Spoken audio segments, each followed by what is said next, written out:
بعض لوگ کی مانگنے کی عادت ہوتی ہے اور لوگ اس کو پسند نہیں کرتے، پھر بھی یہ مانگ رہا ہوتا ہے، اس پہ بندہ ذلیل ہوتا ہے، اس کی عزت خراب ہوتی ہے، اور یہ مانگنا جو ہے یہ ناجائز ہے، گناہ کا کام ہے۔ تو جیسی صورت، اسی طرح کسی سے مشقت کا کام لیا، اب مزدور کرنے کے بجائے کسی اور کو پکڑ لیا کہ یار ذرا یہ وہاں پہنچا دو نا، اب یہ بیچارہ تکلیف سے آپ کو پہنچائے، بیچارے کو اس کو پریشانی تو ہوگی نا، یار 2 ٹکے بچانے کے لیے مجھے مصیبت میں ڈالا۔ بعض اوقات یہ سوال اور بھی خطرناک ہوتا ہے، جیسے پیر صاحب نے اپنے مرید سے کچھ مانگا، تو ظاہر ہے کہ مرید منع نہیں کرے گا، اس کو پیر صاحب کو کیسے منع کیا جائے؟ اب یہاں صورت یہ ہے کہ اگر ایسی کوئی روٹین ہے کہ پیر صاحب مرید سے مانگتے ہیں، روٹین ہے، دیکھیے سلسلہ ہے اور اس لیے وہ مانگ رہے، اور وہ برا نہیں مانتا بلکہ سعادت سمجھ کر خدمت کرتا ہے، اور ایک روٹین وائز اس نے مانگا تو حرج نہیں ہے۔ اب جہاں یہ روٹین جس مرید سے نہیں ہے اور پیر صاحب نے اس سے مانگ لیا اور بحالت ناگواری اس مرید نے پیر صاحب کو دیا کہ یار اب پیر صاحب کو منع کیسے کریں،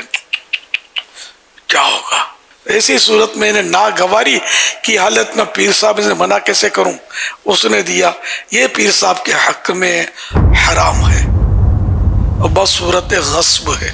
جیسے کہ وہ چھینا ہوا مال پیر صاحب پر واجب ہے کہ واپس لوٹا دیں، اور پیر صاحب واپس لوٹائیں، ہے نا؟ تو پیر صاحب مانگے کائے کو جو اپنی بے عزتی کریں۔ یا سیدی مدینہ شریف کی اگر بڑی تڑپ ہے اور اسباب نہیں ہیں تو پھر کسی سے یہ کہہ سکتے ہیں کہ مجھے مدینہ بھجوا دیں، عمرہ کروا دیں، تو یہ کہنا کیسا؟ صبر کریں، سوال نہیں کر سکتے، مدینے کے لیے کر رہے ہیں نا، جو صبر ہی نہیں آ رہا، پیسے تو ہے نہیں، تو اب کسی مالدار کو کہہ دیا کہ آپ مجھے بھجوا دیں مدینے۔ نہ مدینے کے لیے کر سکتے ہیں، نہ پیر صاحب کی زیارت کے لیے کر سکتے ہیں، یہ بھی حرام ہے، سوال نہیں کر سکتے۔ سوال تو وہ مسکین ہے جس کے پاس کھانے کا نہیں ہے ایک دن کا بھی، تو کھانے کا سوال کر سکتا ہے، جس کے پاس پہننے کا نہیں ہے، کھانے کا ہے تو صرف پہننے کے لیے سوال کر سکتا ہے، اور جو شرعی طور پر فقیر ہے، جس پر زکوٰۃ فرض نہیں ہے اور فقیر ہے، تو اب ایسا شخص سوال نہیں کر سکتا۔ ہاں بغیر سوال کے اس کو زکوٰۃ دی جا سکتی ہے، سوال پر نہیں دی جا سکتی، اس کے باریک مسائل ہیں۔ سوال یہ اسلام مطلب یہ ہماری عزت کا محافظ ہے، یہ لوگ ایسے مطلب اپنے آپ کو ذلت پر پیش کرتے ہیں اور سوال کر کر کے اپنی عزت خراب کرتے رہتے ہیں۔ اپنی عزت وقار ہو تاکہ مطلب ہم لوگوں کی اصلاح بھی کر سکیں اور غیر مسلم بھی ہمارا کردار دیکھ کر ہمارے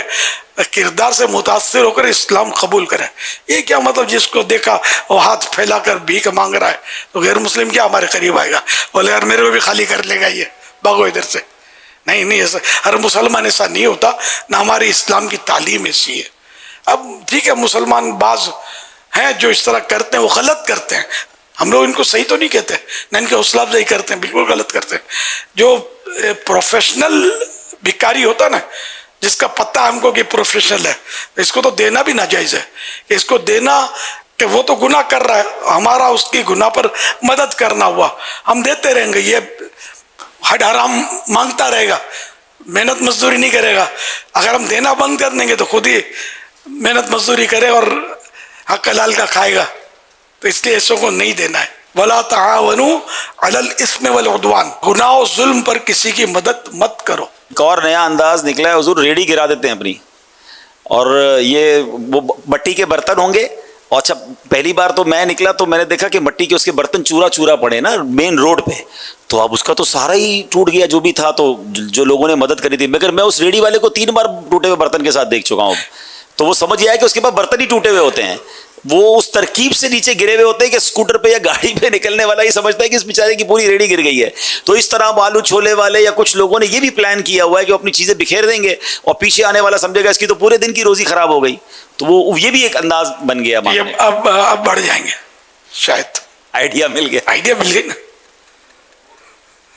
نہیں یہ حقیقت ہے، اسی طرح تو سیکھنے کو ملتا ہے، کیونکہ جو اس طرح کر رہے ہوتے ہیں کیا ان کا ضمیر مر جاتا ہوگا، مر بھی جاتا ہوگا تو کبھی تو کوئی ان کا رمق ہوتی ہوگی نا کہ یار میں کر غلط رہا ہوں جو کر رہا ہوں،